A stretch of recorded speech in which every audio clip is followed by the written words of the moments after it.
Atopeime no río guindando pedras, escoitaba ao lonxe o cantar dunha bubela.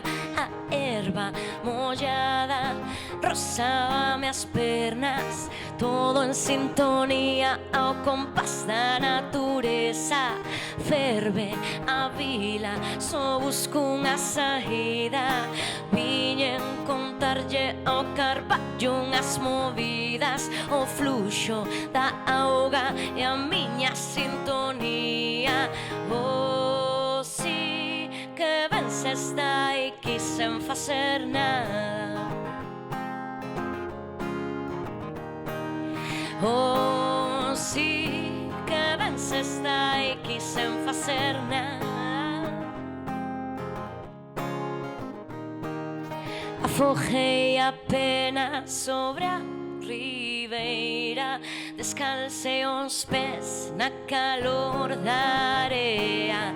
Descansaba o sol na liña do horizonte, mentres as anduriñas emigraban cara ao norte. Oh, si que ben se está aquí sen facer nada. Que ben. Oh, si que ben se está aquí sen facer nada. Oh, si que ben se está aquí sen facer nada.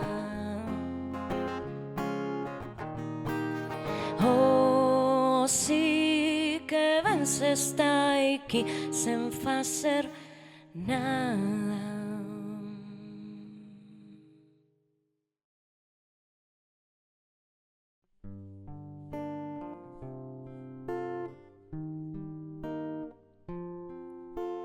Penso todo o tempo en cousas que non dixemos, liscas alporadas na quixando sentimentos. Pétame no peito, bate a contratempo, marcho pola rúa, non entendo o teu latexo. Pílulas e orquestras nunha bonda noite, o corpo maltratado e con sentenza de culpable. Faltame o aire, faltame o aire. Horas productivas estomballada na cama, filmes moi frenéticos en realidad na trama colocada. Outra tarde que paso colocada, a campa de cristal como único reflexo. Verme en Silvia Plath, cara a morte fronte ao espello. Pregunto se os pasa ser hóspedes do medo un día por semana. Pregunto se os pasa rematar cada ano como está pola ansia. Remexe que se busca se ainda topas en tanta escuridade. Sempre teño can na porta agardando. De tanto agardar pasei a infancia chorando. Aprendo dos silencios, porque eses ollos falan cando me miras pros beizos. É tempo de silencio. Escribindo esta merda, vinme sentada na festa. Protesta, por ti deixei a cervexa só pra decatarme. Canta pasta da pobreza. Protesta, podeño na miña esquela cando xa non teña voz pra cantar vos máis miseria.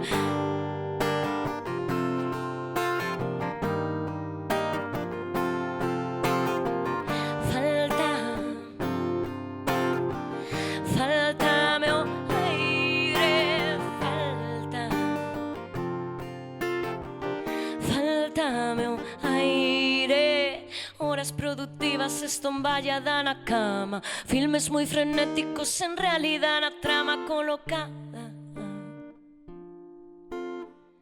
Outra tarde que paso colocada. Moi boa tarde, estamos aquí no programa 70 minutos con Antía Yáñez. É unha iniciativa da ASPG en colaboración coa Deputación de Coruña. Estamos na Coruña, que é unha cidade importante para Antía, na sede da Asociación Cultural Alexandre Bóveda, que levame feito moito por iniciativas culturais de distinto calado e por defender o noso e por defender tamén distintas motivacións de cultura do alén dentro sempre da voz galega. Para min é un pouco complicado presentar a Antía Yáñez porque eu creo que sempre é complicado presentar a unha persoa cando sabes moi pouco ou cando sabes moito, que non consigues encontrar ese punto de equilibrio entre contar demasiadas intimidades ou citar a Wikipedia. Non temos intimidades. Non temos intimidades. Entón podo falar libremente, de todo non vamos falar libremente. Pero, ao abeiro desta iniciativa, eu creo que vamos facer un pouco o noso estilo, un pouco máis caótico que ese formalismo do que está facendo. E sí que direi que nestas entrevistas o que se trata é que a persoa entrevistada selecciona a persoa entrevistadora e ás veces a persoa entrevistadora, como no meu caso, ten unha relación de amizade ca entrevistada e outras que se poden revisar dentro de YouTube ou de outras plataformas, vese que hai un vínculo, pois, sexa polas letras, sexa pola emoción, e é unha sorpresa realmente a razón de seleccionar a esa persoa entrevistada. Hai multitude de outras entrevistas, de outros exemplos destes 70 minutos, super interesantes tamén, con Suso de Toro, Mariela Alexandre, Ana Romaní, e unha das cousas que máis me sorprendeu que quitando unha destas iniciativas con Albacid, pois quizás ti sexas tamén das persoas máis novas que ven a crear estes 70 minutos cunha persoa da cultura, en este caso, nomeadamente, da literatura en galego. Para ser un pouquiño formais, sí que direi que Antía Yáñez leva casi unha década publicando, o primeiro libro que foi publicado, que non ten por que ser o primeiro libro escrito, foi no 2016, estamos aí ás portas da década de Antía Yáñez, escritora publicada, co Misterio de Porto Marín, e que naceu en Burela. Sí, así como explicación, escritora, nacida en Burela, o primeiro libro... Eu sempre digo que son enxeñeira de camiños, porque é o único título así... Pero que non temos título de es escritora, non? Non che dan en ningún momento... Non me asinou o rei para dicir que son algo. Entón, ainda teño un pouco síndrome da impostora, sigo dicindo que son enxeñeira de camiños, a pesar de que nunca traballei en oficina de construcción, nin en oficina de proxectos, menos as prácticas, que sí que as fixen. Pero bueno, estudei enxeñería de camiños. Pero os demais podemos decirche que eres escritora. Sí. E te sintes escritora. Entón eu vou a facer, se che parece, como estamos viaxando de todos os lados, eu veño de Ourense, ti naciches en Burela, agora estás vivindo na zona de Coruña, e con este oficio da escrita vas viaxando por un lado e por outro, e ademais o noso primeiro encontro foi nun coche. Sí. Sí, hai un momento en que o principio de Ana Figueiredo e Antía Yáñez foi a voz de Ismael Ramos hai un monte de anos dicindo hai unhas actividades para o Culturgal e pensamos que Antía conselleiras e ti que a túa obra podedes ir xuntas e alá nos montamos nun coche en Compostela como a Telma e Luís e entre Telma e Luís e Casablanca ese foi o comezo dunha gran amizade e por sorte ainda non chegamos a ningún barranco. Desencontro. E nos tiramos de aí e seguimos as dúas no camiño. A mellor é hoxe. Igual é hoxe rematamos o Telma e Luís. Entón, pois eu quería que empezases a falarnos un pouquiño do Misterio de Porto Marín. Vou a ir, non tanto cronolóxicamente, aínda que vou a manter algo de cronoloxía, pero sí por temáticas. A túa escrita cubre, abrangue, literatura xuvenil, un pouco de infantil, dependendo de que ano marquemos como literatura infantil, e despois literatura para adultas, e ademais hai outras actividades que relacionan todo iso. Pero esa enxeñeira de camiños que de repente escribe o Misterio de Porto Marín, cal é a motivación, que te leva a ti, que xa sei que o contaches un montón de veces, pero unha máis. Pois, a ver, eu sempre fui unha nena con moita imaginación, e ademais, pois, tiven a sorte de nacer nunha época non que non había Netflix, as consolas tampouco estaban tan estendidas como están agora, a miña primeira foi a Game Boy Color, e iba a pilas, entón as pilas duraban o que duraban, logo había que cambialas, había unhas limitacións que non son as de agora, entón eu o que máis facía era ler, seguramente se tivese nacido noutra época, pois non sería tan lectora como fun, pero eu lía porque para min era unha forma de que o tempo pasara máis rápido, ou de evadirme da realidade, ou de imaginarme vivindo outras vidas, imaginarme habitando outros mundos.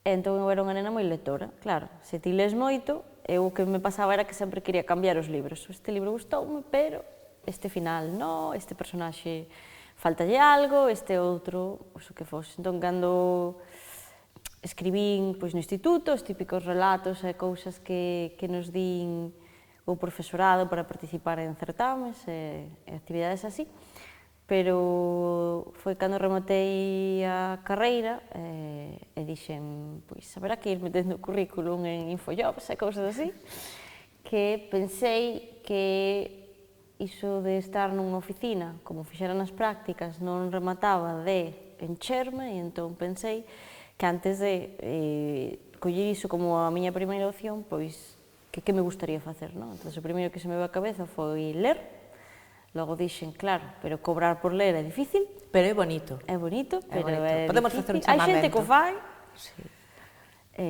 Correctores editoriais, etc., editores, o que sexa, pero eu daquela non sabía moito do ámbito editorial, entón para min era un imposible, pero vivir de escribir non era un imposible. Curiosamente, a miña cabeza fixo esas conexións, que poderemos falalo máis adiante, vivir de escribir tamén é bastante difícil, pero para min vivir de ler era imposible, vivir de escribir era posible. Entón, comecei a participar en certames de relatos que eu mesma buscaba por internet, e pouco a pouco fun gañando, ata que chegou un momento en que dixen, por que non escribo un libro, non?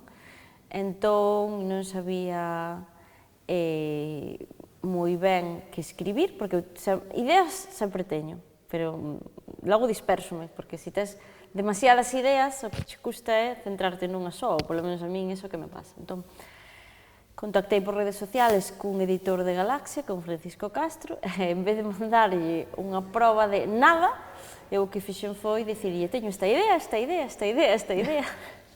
E el moi atinadamente me dixo, mira, pois esta, en concreto, pareceme moi interesante. Vai por aí. Entonces eu, despois sí, puxome a escribir, mandeille os primeiros capítulos, díxome que lle gustaban, entón xa escribín a novela inteira.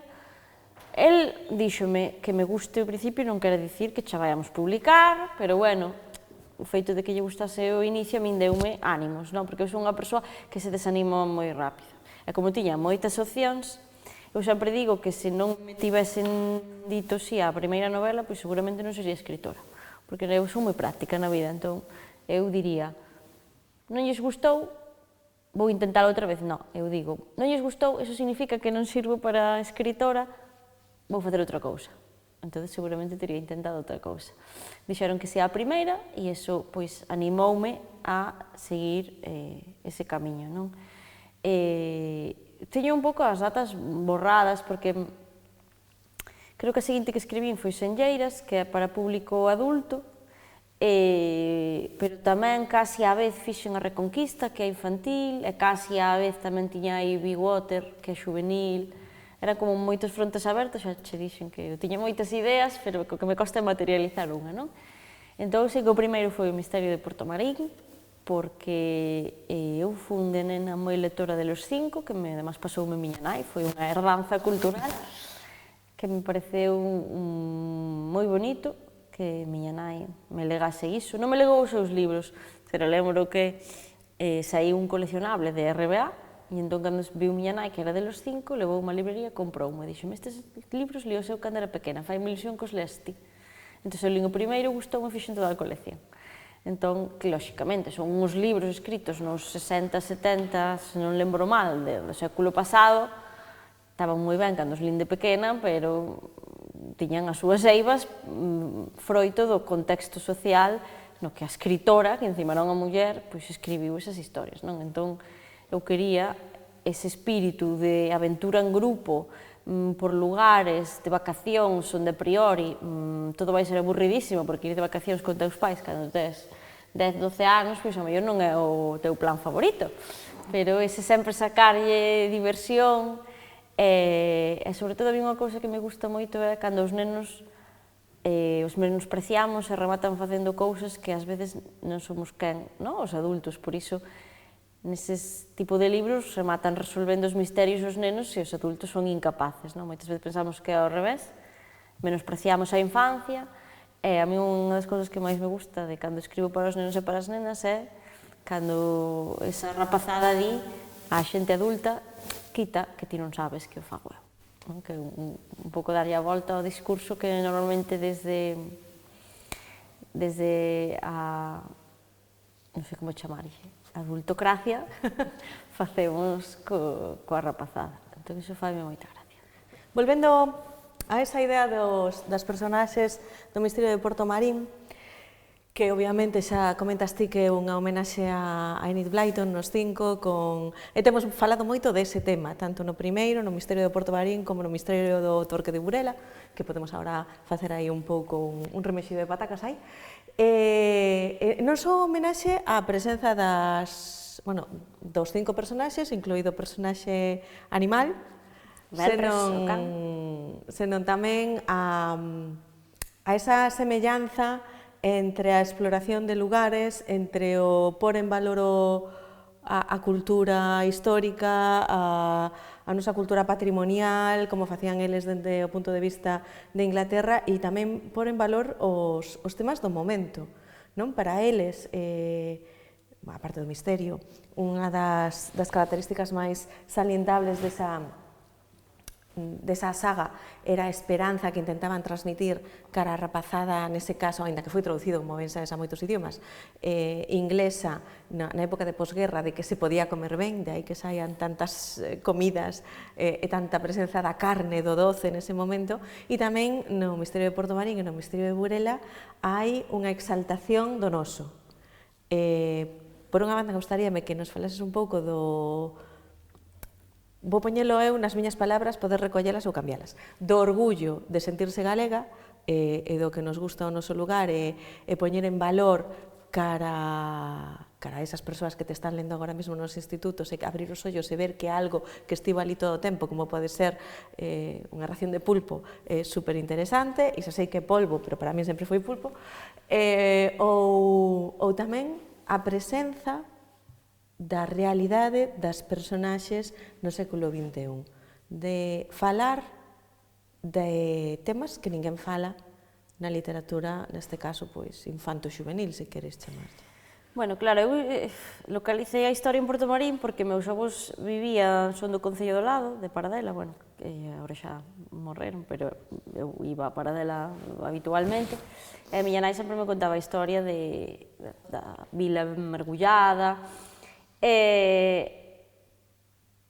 Se non pasabas por ali, ou se teus pais non tiñan relación con ese sitio, as miñas amigas de Burela, a xente de Burela, máis nova, pois a mellor esa historia non a coñecía, non? E logo xa empecé a decatarme de que o franquismo, agora está moi de moda isto de dicir, non, que claro, as novas xeracións veñen moi machistas, sí, é moi de ultradereita, porque claro, é que a mellor tampouco lles explicamos ben o franquismo, non? Xa, pero isto non é de agora, o de non explicalo ben de moi atrás. Entón, eu lembro que tiña uns veciños, uns nenos que eran os meus veciños, e o de preguntarlle á nena, que creo que iban sexto de primaria ou en primeiro da ESO, un curso baixo da ESO, o curso alto de primaria, de, mira, ti sabes quen foi Franco? Ali polo 2016, 15-16, que foi cando escribí un libro. Ti sabes quen foi Franco? E a nena dicirme, sóame, pero non sei moi ben. Entón, eu dicir, claro, como podemos explicar isto sen soltar unha chapa, non? Porque son nenos, eu sempre teño moi presente que eu, cando collía un libro, o primeiro que quería facer co libro era disfrutalo. É dicir, o libro era ocio. O libro non era, que rollo vou ter que ler do franquismo para estudar para un examen, non.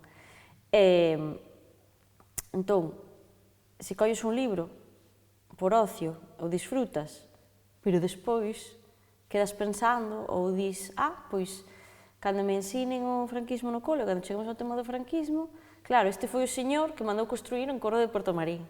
Con esas consecuencias. Claro, e ademais, que é unha cousa que tampouco se fala moito, agora máis, lóxicamente, pero no 2016 había menos, e para a rapazada casi nada, que en Galicia existiron, bueno, en Galicia e en España existiron os campos de concentración, que cando falamos dun campo de concentración, dicían, os nenos todos dicían, ai, sí, Auschwitz e todos os dos nazis, e que en España houve man de obra escrava. Hai menos de 100 anos había escravos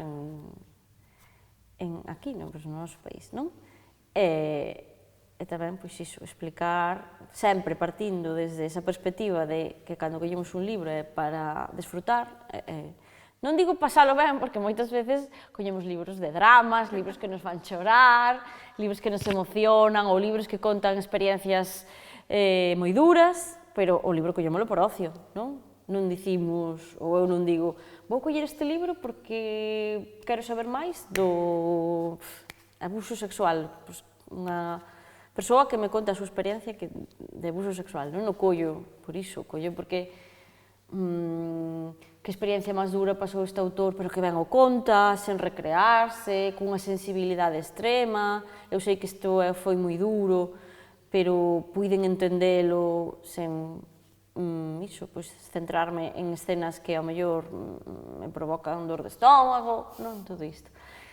Entón era un pouco o que eu quería con Portomarín, falar de Portomarín, falar do franquismo, e que os nenos o pasaran ben, a pesar de falar de todo isto, que non son experiencias moi bonitas, non? E ademais, no Misterio do Torque de Burela, falas da menstruación, que tamén é un tema que parece Harry Potter, con todos os libros que ten e todas as persoas nunca menstruan.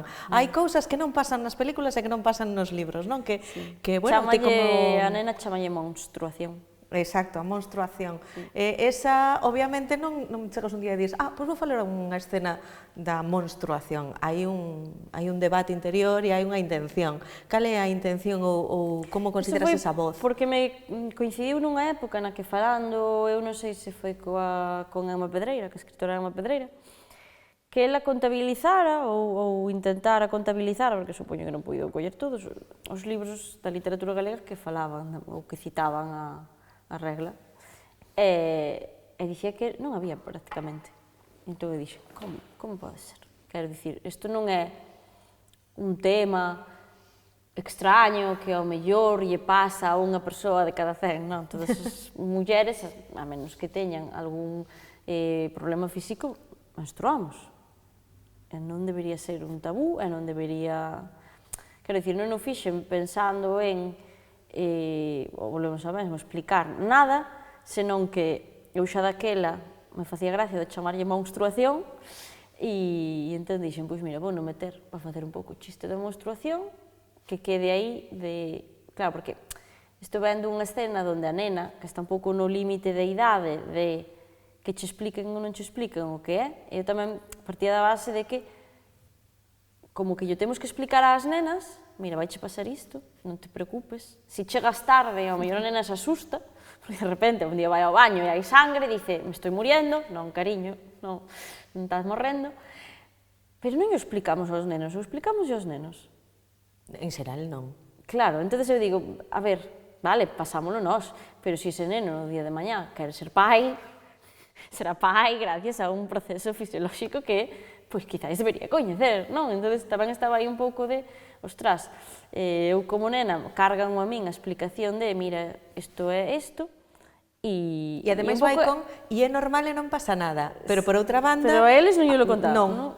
Porque é normal e non pasa nada. Eu sentíame un pouco visualmente, pois, como unha escena de película onde a nai está bla bla bla bla bla bla bla a nena, pero non ti non sabes o que lle está dicindo. Ti sabes que a nai está falando, hai música triste de fondo, e a nai bla bla bla bla bla bla, entón a nena xírase así, mentre a nai lle fala, mira pola ventá e ve aos nenos fora xogando ao fútbol. E ela está aí aguantando a chapa da nai, porque claro, como son a cousa de mulleres. Entón eu digo, pero os nenos tamén terán que saber o que é isto, non? Entón estaba aí un pouco todo iso, pensando en que o libro vai ler nenos e nenas por igual. Entón, a nena do libro, nese momento, que dice, para a escena, de feito, lembrome que dice algo así como a ver, un momento, estásme dicindo que vou estar 20, 30 anos da miña vida unha vez ao mes sangrando polas pernas, entre as pernas, e dices ahora, e eles por que non? Por que isto nós e eles non? Pois ora ves aquí, non, porque teño un irmán maior, ves aquí que te expliquen a ti como a mí. E vai para adiante, e sin ningún trauma e ala van eles a entender o que está pasando aí. E despois, unha cosa que falábamos moitas veces, e que liga con esa idea de vivir de escritora, que podemos ir entrefiando na conversa, é como cambia, vou facer esta pregunta para despois facer a que quero facer de verdade, como cambia a visión desa Antía de 2016 que di, podo facerme escritora? É o que considera a Antía de 2016 de que é ser escritora, que supoño que será como lo vemos na película, non? Tú sentaste diante do ordenador, non vamos a entrar xa no tema Olivetti e tal, porque xa non estamos nesa época, e ademais para editar o texto é mellor o ordenador. Sí. Sentaste ali diante do ordenador, co teu café, ca túa botelliña de auga, todo estupendo, os teus libros, escribes, pasadas X horas mandas ao editor, e empeza todo o proceso. Publicas libros e cobras polos libros, que é un traballo que fixeches. Sabemos que isto non é así. Vivir de escritora ten unha implicación máis. E, ademais desas implicacións, cando escribe, sobre todo para a rapazada, tes que ir por colexios e institutos recibindo, dando charlas e compartindo esa información. Entón, primeiro, gustaríame que falases un pouco dos primeiros bocados de realidade do que é vivir como escritora e que che comentan deses misterios e desas persoas, que cousas se repiten máis na valoración dos rapaces que os leen, e rapazas. Claro, eu empecé a escribir relativamente nova no sentido de que intentei profesionalizarme con 20 e poucos. Entón, estaba nun momento en que nunca tuve unha nómina, entonces acababa de salir da universidade, entón eu ainda tiña o apoio de meus pais. Non fui tirarme á piscina sabendo que había un flotador preto. E concibino así porque eu lembro que meus pais me decían vale, está moi ben que queres escribir, pero quizáis, pois, proba a sacarte unha oposición e escribes despois de traballar. Eu dicía, non, é que escribir quero que sea o meu traballo. Ofendíame, non? E agora vexo pois que hai un punto de realidade no sentido de que eu, obviamente, sigo considerando isto un traballo, quero que sea un traballo, profesionalizado e dignificalo, pero a incertidume, eu que sou unha persoa moi controladora, con moitas obsesións, claro, despois de tantos anos chegou un momento en que a mí me pasou factura a miña saúde mental o feito de non ter unha regularidade, non? Eu non me queixo, tive moita sorte, os meus libros véndense moito, xa son traducida, pero, claro, a min non saber que vai pasar o mes que ven, e o mes que ven, e o mes que ven, e o ano que ven, e non poder planificarme, non saber que, aínda que un ano vai a mal, eu vou seguir tendo ingresos, non? Porque se traballas por conta allea, podes facer mellor ou peor o teu traballo, pero se o faz mal en momentos determinados, iso non provoca un despido. Se o faz mal durante longos meses, pois o lóxico é que, mira, un despido procedente porque non estás facendo o traballo que tens que facer. Pero digamos que, se cumples uns mínimos, ti sabes que todos os meses vas ter uns ingresos. Eu atopeime nun punto en que non saber que ingresos ia ter ese mes me pasaba moitísima factura. Entón, estaba tan preocupada polo tema económico que deixei de ter liberdade para escribir. Non podía escribir porque no momento en que me poñía a escribir eu dicía, isto venderase, isto gustará, isto ao mellor se vende pero vendese pouco, e ao mellor non me dá para vivir. E xa cando fun nai ou me quedei embarazada, iso acentouse todavía máis, porque eu podo estar sin comer un día, pero a miña filla non pode estar sin comer un día, non? Entón, iso fixo que me parase a reformularme cuestións e a preguntarme, non? Esa diatriba que explora Yolanda Castaño no seu último ensaio, pero non só ela, senón moitas persoas, se o feito de ter outro traballo de 8 horas nos dá liberdade para escribir despois o que nos dé a gana, ou se o feito de ter ese traballo de 8 horas nos quita a liberdade para despois escribir, porque, lóxicamente, cando tú tes un traballo de 8 horas, despois chegas á casa e fas as túas tarefas como Persoa.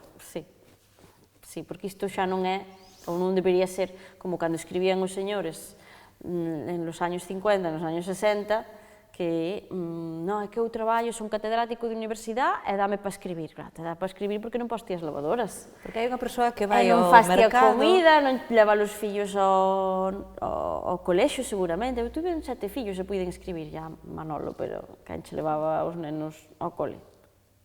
Non? Quen lles compraba o material escolar, quen lles facía o menú semanal, quen nos levaba a clases particulares de inglés, por favor, centrémonos. Entón, despois de traballar as túas horas, facer o que ti teñas que facer, que as túas responsabilidades familiares, sociais, etc., pois ao mellor puñete a escribir non é o que máis te apetece.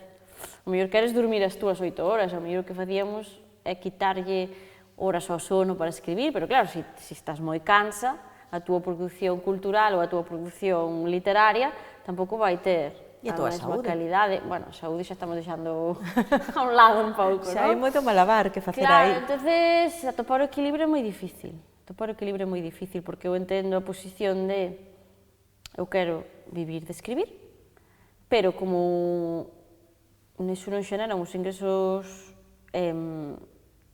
fixos, quer dizer, non tes nada asegurado nunca, aínda que pola túa carreira ou a túa experiencia, ti xa vas vendo que, home, se és alguén xa coñecido e os teus libros sempre se venderon máis ou menos ben, vai ser bastante raro que saques un libro e despois cheguen os dereitos de autor e este vendiches 3, non? Vai ser difícil, pero ainda así esa incertidume a min, e estou falando a nivel particular, pasaba moita factura, porque me atopaba que pensaba máis no material que no proceso de escrita.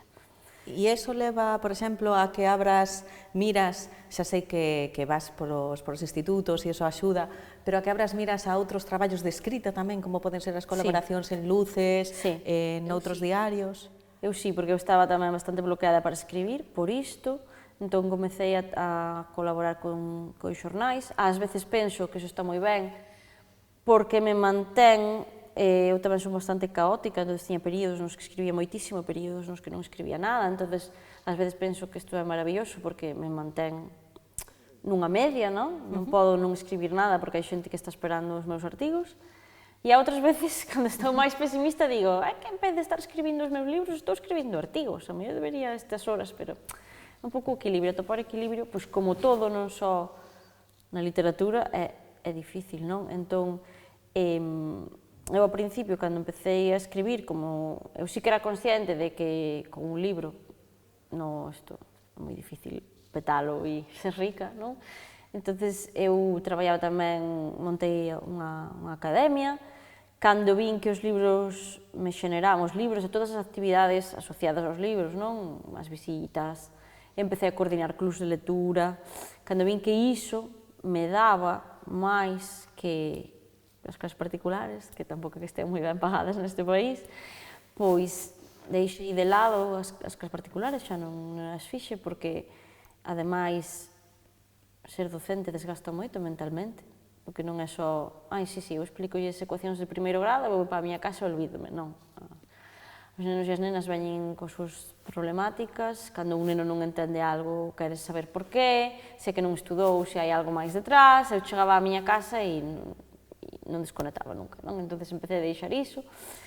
E o feito de coordinar clubs de lectura tamén me mantén en contacto coa lectura, que é algo que tamén abandonei bastante, porque eu tiña medo de contaminarme do que escribían outros, de pensar, pois, isto que escribiu fulanito é unha técnica que me gusta moito, que... Entón, inconscientemente, eu incluso copiala, ou que fose, non? Decateime de que me empezaba a afastar dos libros, polo mesmo tamén de que se eu quería facer disto a miña profesión, cando eu quería desconectar da miña profesión, non me apetecía poñer maneira de novo. Entón empecé a consumir máis series, consumir videoxogos, intentar desconectar de outras maneiras, e cando me din conta, pois, descubrín que unha cousa que sempre me encantaba que fora ler, que me estaba distanciando da lectura e que non podía ser. Estamos aí en proceso de que a miña cabeza diferencie ler por traballo e ler por ocio, que é moi difícil. Bueno, ás veces sí que o que distí, les por traballo, pero é ocio, porque igual, aínda que se ve nos libros que escribes, e agora salto un pouquiño por cuestión de tempo o ámbito de literatura xa máis nomeadamente para adultas, sí que se nota no pouso que tes na túa voz literaria e nas túas referencias literarias, hai un interese de Antea Yáñez pola historia que é brutal. Entón, ti eres unha gran lectora de non só novela histórica, sino tamén de ensaios. Sempre estás buscando ese detalle. A miña historia sempre me gustou moito, de feito, co que sei agora, o mellor se fose para atrás, o mellor teria feito a carreira de historia. Ou non, porque claro, é que eu conocí xente en camiños que agora penso, digo, claro, se non fixese esta carreira non tería o círculo que teño, non? Non tería filla, porque para ella conocí en camiños, para empezar. Entón, bueno, non é algo que descarte a futuro, pero é que poñes a estudiar unha carreira... Bueno, pero a novela, a parte histórica na novela está aí, nunca a primeira. escribí novela histórica, quero dicir, nomeadamente. Como... Sempre hai algo, pero se lle preguntas a alguén, Antía Yáñez escribe novela histórica? Non. Pero, por exemplo, fálanos un pouco da documentación para as enlleiras. Porque hai dous, bueno, para a xente que non as lera, hai dous niveis, un nivel máis actual e un nivel no pasado. Hai unha influencer da época de ser influencers do 2018, que non é esta. para nada agora. E gustaba lle ler a esa influencer? A de Senlleiras, que opinas? Pois non me lembro. Igual tamén nos facía unha destas de ler non mola. Sí, pero a outra sí. Sí. A muller do inicios dos de Vilacho 20-30 do século pasado, sí.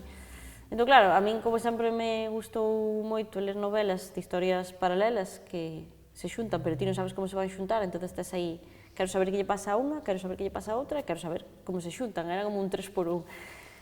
Concibín as Senlleiras, e cando decidín onde localizar a vida de Alana, dixen, ui, pero cantas cousas sei eu dos anos 20-30 do século pasado? Poucas. Entón empecé a buscar noticias da época, empecé a ler, incluso lembro que comprei, non sei se sería de Alvarellos, non sei quen o editou, pero un calendario do, pues, sería do 17, un calendario do ano 2017, pero que cada día pois, puñeche un evento clave histórico da cidade da Coruña. Non? Pois, este día do ano 1700 non sei que, sobrevoou o ceo da Coruña o primeiro cepelín de non sei cuánto, cousas así, non? Ou este día houbo, veu o rei Alfonso XII a pasear polo cantón pequeno ou cantón grande porque era a conmemoración de non sei que. Esas anécdotas pequeniñas a min gustame moito, fun aí collendo, pois mira, vou meter que o rei veu, que non o metín, pero como eu que sei, pois, a un feito que me cadrase polo ano, vou falar deste feito que aconteceu este ano, e entonces buscaba máis información dese feito en concreto, e ao final tiña demasiada documentación. Tiven que deixar moitísimo fora, porque incluso me puxera a investigar das mulleres nas Irmandades da Fala, que non sabe nada, pero claro, por época me coincidía, entón cheguei a elas, e tiña un montón de cousas sobre elas que ao mellor algún día uso. Bueno, hai un libro maravilloso de Aurora Marco. Sí, sí. Pero Aurora Marco fixo un ensaio, entón eu ainda teño aí un pouquiño de sitio para a novela.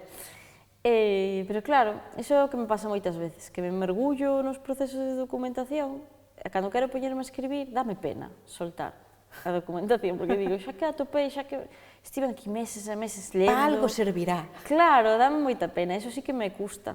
De feito, os meus procesos de edición case sempre consisten en quitar, porque puxache isto, non serve para explicar nada dos personaxes, nada da trama, metíchelo porque che daba pena non metelo porque encontraches, pero, a ver, palla, non. Eu sou un antipalla total nos libros. E despois nesas temáticas de libros de adultas, bueno, Big Water está aí como de bisagra, non? Sí. Big Water está, non é infantil, é xuvenil, pero máis de cara a adultos. É xuvenil, pero teño moitísimos adultos preguntándome para cando a segunda parte de Bigote? Bueno, pero a literatura infantil e juvenil podemos lela todas, ainda que non teñamos 12 anos. Hai moito prexuizo. Hai moito prexuizo, eu creo que cada vez se quita menos. Pero sí que nomeadamente para adultas teríamos Enlleiras, Non penses nun elefante rosa e O clan das Barbies. Sí. Cal custou máis escribir? Eu creo que custou máis O clan das Barbies, porque xa estaba nesa época de Dios mío, este libro dará, non dará, venderá, se nos venderá, morrerei de fame. E tamén había un pouco de as persoas que me leron os anteriores dous, que o primeiro escribín a ver que sae, e o segundo era dun tema que eu controlaba moitísimo, que era o trastorno obsesivo compulsivo, entonces un pouco como que sentía que as críticas me ian resbalar, porque, vale, eu podo entender que non che guste isto, pero eu fixeno por un motivo, porque eu controlo do tema. Respeto a tua opinión, pero non a comparto. Pero este non, este tiña, o do último, non, este tiña o de, ostras, se a unha persoa lle gustou moito o primeiro e o segundo e este non, eso significa que eu empeorei, significa que son peor escritora, significa que en vez de aprender fun para atrás, significa que me acomodei, que xa dou por feito que escriba, lles vai gustar e non é así, e se non gusta que vai pasar comigo e este libro vou conseguir comida para a miña filla, bueno, había moito aí. E aparte eu, en xeral, sempre os lectores me trataron moi ben, as críticas que recibín sempre foron, non 100%, pero aínda as que non foron boas, entendinas e comprendinas, entonces sempre está aí bueno, este será o libro que cambiará esta dinámica e me dirán que é unha mierda. Bueno, pero está tendo moi boa acollida, O clan das Barbies, está traducido tamén? Sí, o castelán e o catalán, sí, estamos xestionando. Está ben. E ademais aí hai unha unión, eu creo, que non sei se cíclica, pero que igual a mente das persoas, pois nomeadamente que estudaron unha carreira de ciencias, sí que vai un pouco por patróns, e volve un pouco a Big Water. Hai unha conexión entre Big Water e O clan das Barbies por ese gusto pola distopía. Sí. A distopía é historia tamén, só que é historia a futuro, a proxectar, co que temos agora, que pasará no futuro. Iso tamén fai bastante gracia, porque me dá unha das cousas que máis me gusta da saga de Dune, que todo o mundo dice, ai, ciencia ficción, maravilloso, tal. A mí non é a ciencia ficción en sí o que me gusta, é a construción da sociedade, non?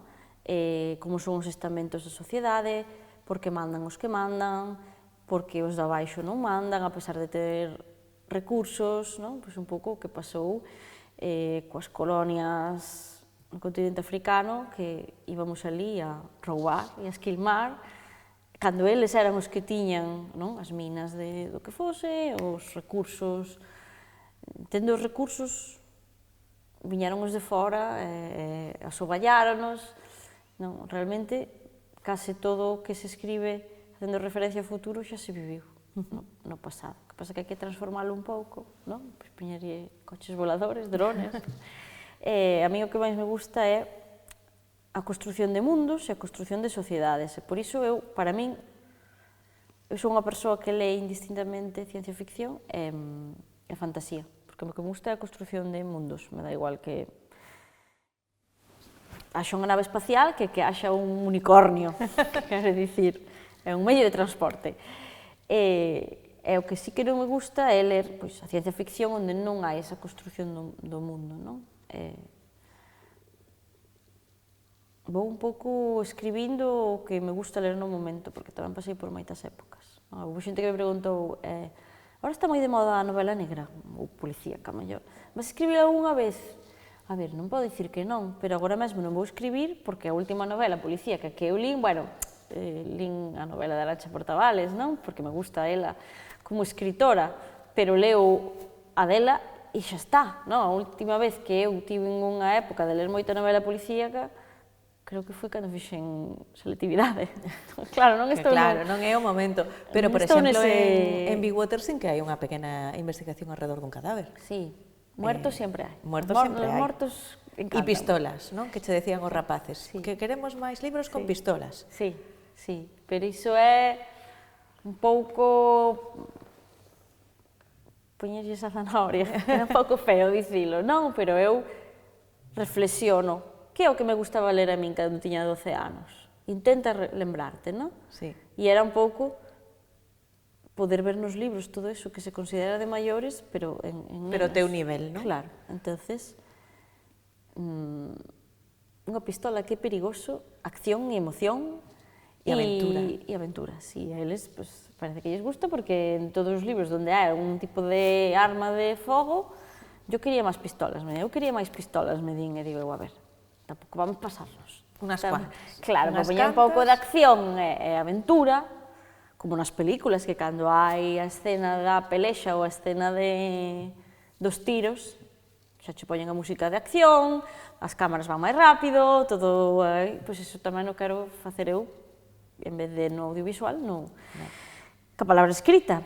Entón, pois tamén tiro de os mesmos recursos. Entón, nesa transposición das series, da narración das películas de acción ou de outras temáticas dentro da escrita, sí que hai un momento en que deconstrúes, que é a versión da película ou da novela amorosa. O amor romántico aí sí que non ten cabida e sí que levantas as sábanas e aí o sexo é sexo, non van ca sábana por enriba das tetas, non? E o sexo sí que se enfoca desde dous puntos de vista nas túas novelas, nas túas obras, tanto como unha ferramenta de prazer ou como unha expresión de prazer e de confianza e de comunidade e de complicidade e como unha ferramenta de poder. Sí, sempre formulei que aparecese nos meus libros o tema do sexo igual que o da menstruación. Quero dicir, agora tamén que hai moitas tendencias de educación sexual nos coles, eso cada familia en su casa, pues, é que hai moitas familias que non falan disto, como non vai haber educación sexual nos centros? Ninguén di, ecuacións de primeiro grado nos coles porque iso é un tema da familia, xa lle ensino eu, mira, señor ou señora, e se vostede non lle ensina as ecuacións de primeiro grado, que pasa? Estes nenos, esa información, as ecuacións de segundo grado pero a información do sexo van a buscar por outro lado, e agora mesmo buscan no porno. É un tema natural, ninguén veo este mundo sin que dúas persoas practicasen sexo, non? Bueno, agora hai outros métodos, pero xa me entendes. Entón, ter ese tema vetado porque sí, tampouco me parecía. E ademais, eu fun unha nena dos 90, adolescente dos 2000 e pouco, e eu sí que vivín ese tabú de non ter educación sexual, polo menos explícita, aínda que sí que nos viñan a dar charlas de pon un condón e un plátano, que ao final moito jiji jajá, pero non querer falar con meus pais, darme vergonza, e, nosos pais son unha xeración, ou polo menos meus pais, son unha xeración nacida de persoas que viviron a guerra, e esos temas tampouco se falaban, entón tampouco meus pais sabían moi ben como falarme diso, entón as cousas que non se saben como falar, ao final, si sale, lo hablamos, e se non sale, non pasa nada. Non pasa nada, pero sí que pasa, se non sale, sí que pasa, porque tú non podes estar neste mundo sin ter en conta, podes estar neste mundo sin ter en conta as ecuacións de primeiro grado, quizáis. É difícil, pero é máis fácil que estar no mundo sin saber de sexo. E sin saber que o sexo non é só sexo, Asumamos que podes non saber de logaritmos, pero ecuacións de primeiro grado vamos a asumir. Vale. É así. Pero, claro, o ámbito sexual sí, porque non é só, o sexo non está sempre ligado ao amor, pero eu son da opinión de que sí que ten que haber algún tipo de responsabilidade emocional, porque o sexo sí é emoción. Entonces, esas son as cousas que me preocupan. Entonces, como eu teño as miñas teimas e eu teño as miñas neuras e os libros os escribo eu, pois aí meto as miñas teimas e as miñas neuras. E ademais hai persoaxes moi poderosas que empregan explícitamente o sexo como represalia ou como símbolo de poder. Está a raíña de Bigwater, está a personaxe de Senlleiras, as personaxes varias masculinas en Senlleiras. Sí, o da raíña de Bigwater si foi bastante consciente no sentido de que é unha muller violadora. Claro, cantas mulleres hai violadoras no mundo? 0,000, a velas hainas, pero... Non é representativo. Claro, pero eu sí que quería meter iso porque a miña formulación, a miña cabeza, a situación era que tiñamos unha sociedade, volvemos outra vez ao tema das construccións de sociedades, moi estamentada, coincidiu que o poder, a cúspide do poder, a ostenta unha muller, e entón eu pensaba, claro, pero os homens e as mulleres non nacemos con un xen ou con un ADN que nos di que os homens son máis proclives a ter o poder por ADN. Non, iso foi un construto histórico e social. Que pasaría se ese construto histórico e social non fose así e pudese chegar a un poder tan grande unha muller? Eu pensei, as mulleres non somos seres de luz. Por construcción histórica e social, as mulleres non temos o poder, teñeno os homes, pero se unha muller chegase ao poder, non ten por que ser boa per se, por ser muller, non? Entón, podería reproducir os mesmos patrón de comportamento. Sí, os mesmos patróns que teñen os homes, que é pensar que os seres humanos que están debaixo de ti non teñen dereito nin dignidade humana, senón que están para satisfacerte. E sí que hai unha pulsión sexual tanto en homes como en mulleres, entón, por que esa muller que cree que todo o que está por debaixo dela é de usar e tirar, por que non ia ter tamén esas ferramentas, non? Entón, o que quería eu é deixar un pouco aí a mensaxe de o sexo e o poder exerceno eles porque son os que na vida real, en xeral, teñen o poder. Pero se o poder o exercese unha muller, tamén podería, porque é cuestión de poder, non é cuestión de si és home ou muller, sino cuestión de poder. E ademais, dase o caso, volvendo ca comparación co clan das Barbies, que, bueno, en toda a túa escrita, obviamente, hai unha escrita desde unha perspectiva de xénero específica polas túas conviccións, obviamente, e unha delas é ese dereito á igualdade, esa loita feminista. E está explícito o que ti comentabas, non? No clan das Barbies tamén hai unha muller que dirixe unha empresa, pero de xeito moi explícito, en moitos dos exemplos, non... Digamos que non de maneira xusta e aportando á sociedade. Non por ser muller, todo o que fai está ben feito, e non por ser muller respeta os dereitos de outras mulleres, de feito... Nin de homes. Nin de homes, todo o contrario, non? E non sei como buscaches esa información ou... Bueno, sí que hai aí unha referencia non implícita, pero que ti xa comentabas moitas veces que esa novela, en certo modo, tivo o seu celme, o seu xerme no conto da criada. Mais que no conto na criada, nunhas noticias que eu vin que están postos no libro, que son reais, sobre os trasplantes de úteros, que xa se fixeron trasplantes de úteros na nosa sociedade, non? Entón, foi decatarme de que, porque ao principio, claro, vin esa noticia e dixen, ai, que maravilloso, xente, mulleres que queren ser nais e non poden por ter problemas de útero, mira, pois o día de mañá, incluso o día de mañá, podemos enganchar os úteros a máquinas e que críen, no? Que os embarazos os pasen máquinas, porque o embarazo é moi bonito en moitos aspectos, pero cómodo non é. Non é. No? Entonces, claro, pois en aras da comodidade e de non pasar por todos esos efectos secundarios que ten un embarazo, pois ao mellor se podría utilizar a prol da humanidade. E logo empecé a ver noticias, empezou a sair todo dos ventres de alugueiro e todo entonces aí foi como un golpe de realidade de dicir, é que Antía, aínda que penses que un avance pode ser para mellorar a vida das mulleres ou dos vulnerables, xa el mercado amigo xa atopará a forma de darlle a volta, enredalo e terxiversalo para que volva a ir en contra das persoas vulnerables, que moitas veces somos mulleres, non? E aí foi un pouco esa carraxe de sentir, algo que se podería, que podría ser para ben, ao final, é el mercado amigo, os cartos e o poder. E o poder. Porque quen son as parellas ou as persoas que recurren aos ventres de aluguer e que teñen fillos alugando úteros?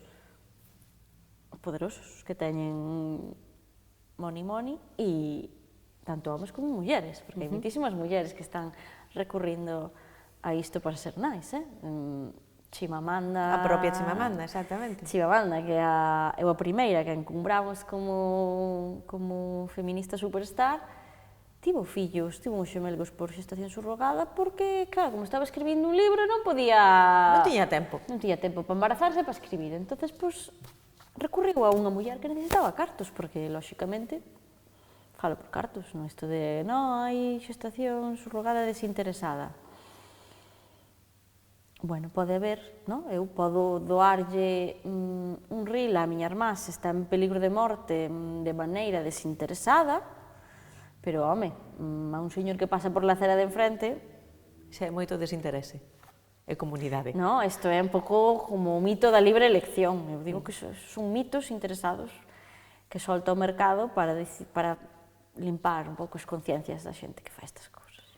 E xa para rematar, porque nos deben quedar como 5 minutiños, quería preguntarche sobre os plans de escrita do futuro, que sempre hai no tinteiro, hai 3-4 cousiñas que sempre están funcionando ao mesmo tempo, e máis para que nos contes un pouco, na orde que ti queiras, esas dúas preguntas, sobre esas charlas que xorden non tanto sobre os libros ou sobre a obra escrita, sino alrededor da temática dos libros, como é nomeadamente a charlas de educación mental ou enfermidades ou de saúde mental, máis que educación mental, que xorden alrededor de non penses nun elefante rosa. Pois mira, esta última pregunta ten unha cousa moi bonita porque fomos con proxecto á Deputación da Coruña que chamamos as discordantes, faladoiros de saúde mental e xénero.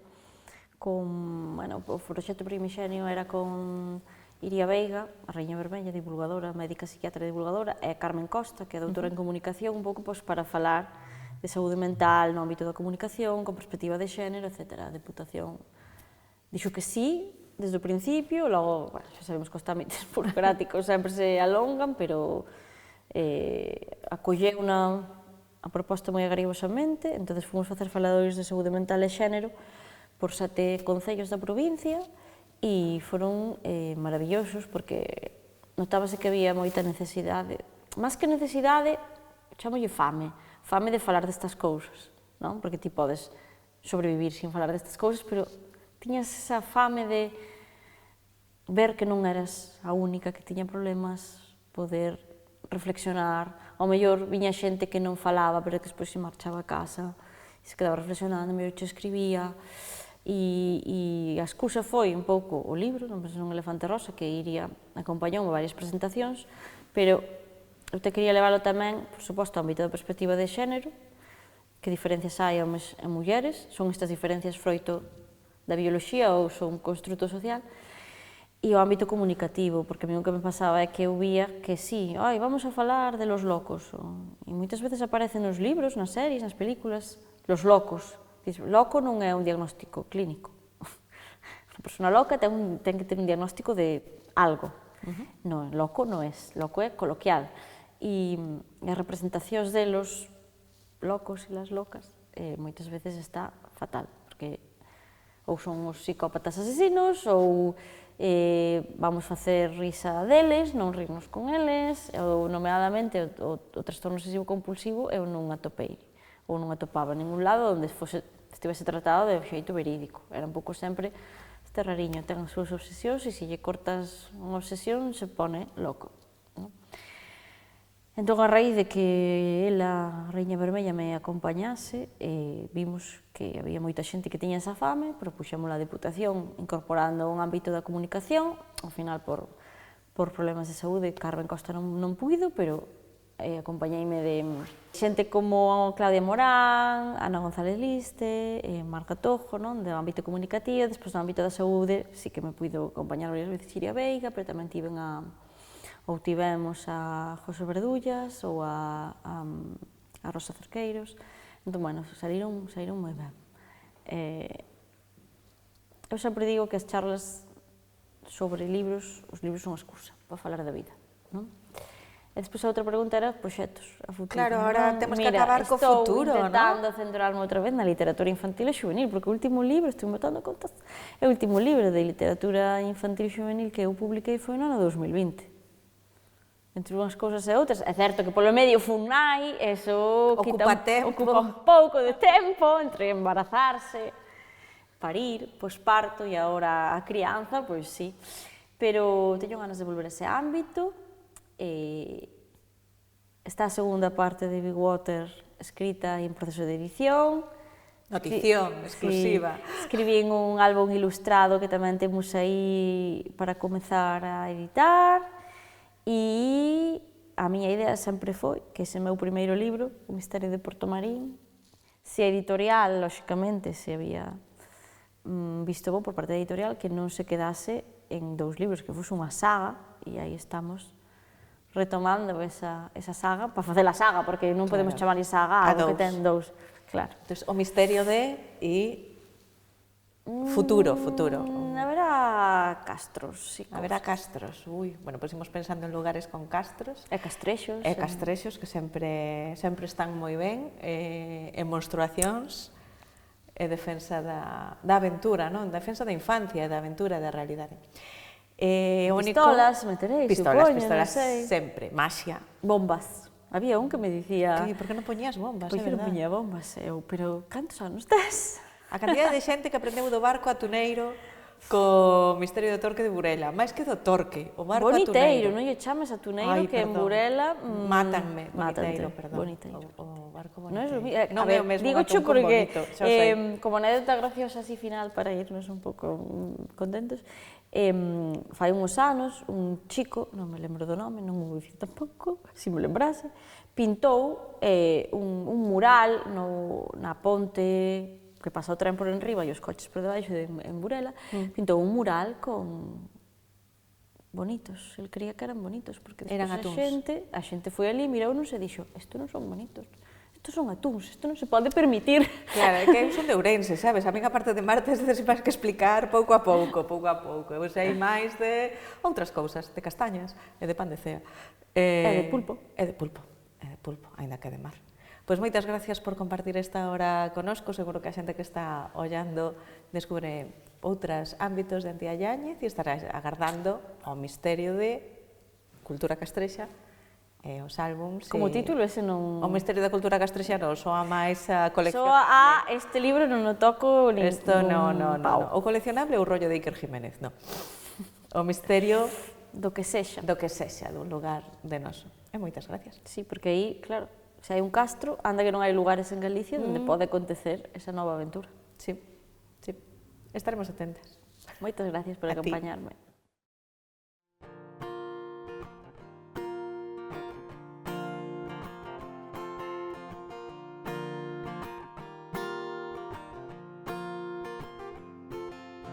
Sei que non hai que ir tan lonxe,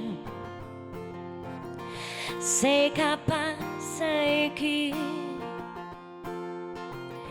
que comenzan a ter medo se colgamos o mandil.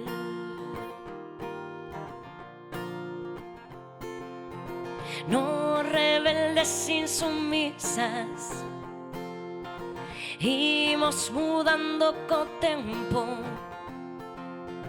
Tanta lei conservadora que nos quixo oprimir.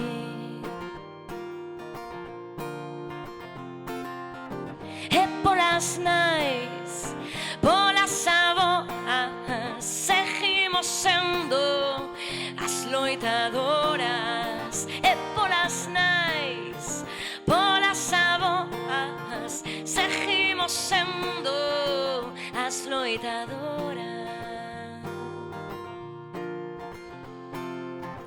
É inmoral o discutir se no meu corpo non podo decidir. E somos máis, iso está ben. Se concienciando fanse as ganas de comer. Conta a lenda que éramos meijas, por non dicir traidoras e mentireiras. Prende de lume na actualidade, que desta volta imos todas pra fogueir.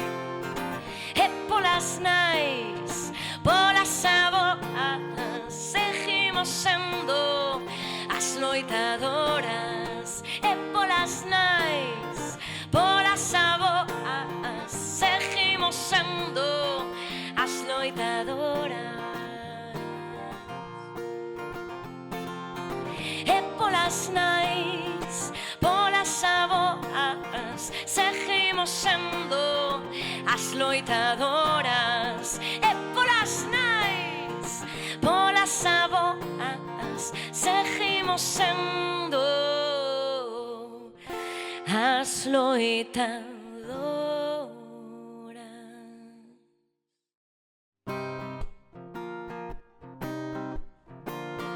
Soño cun campo ateigado de flores, soño coa vida, cos meus amores. Veño da terra que me vi chorar, este agasallo deu a miña nai. Entre tanto pensamento, ando tola todo o tempo.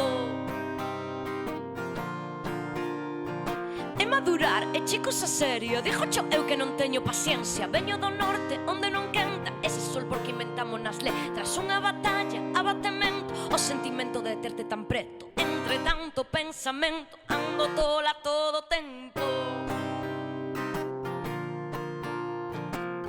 Refuxiarse ou perder, resignarse ou morrer.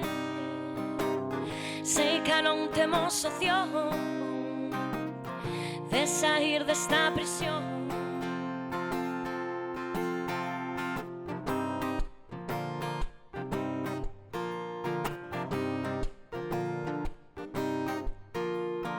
Leo a Curros e Rosalía, o rexordir que nos deron da lingua. Esta sentenza queda ben clara pola paixón que lle teño a fala. Calaron un pobo que fica presente, fala galego se vas de consciente. Encarcerada con Macelso Emilio, vivo nas noites buscando un asilo. Oxes xenerosos que a voz entenden, escuros imbéciles non nos comprenden.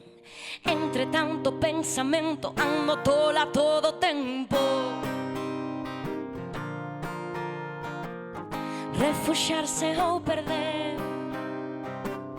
resignarse ou morrer. Sei que non temos opción a sair desta prisión.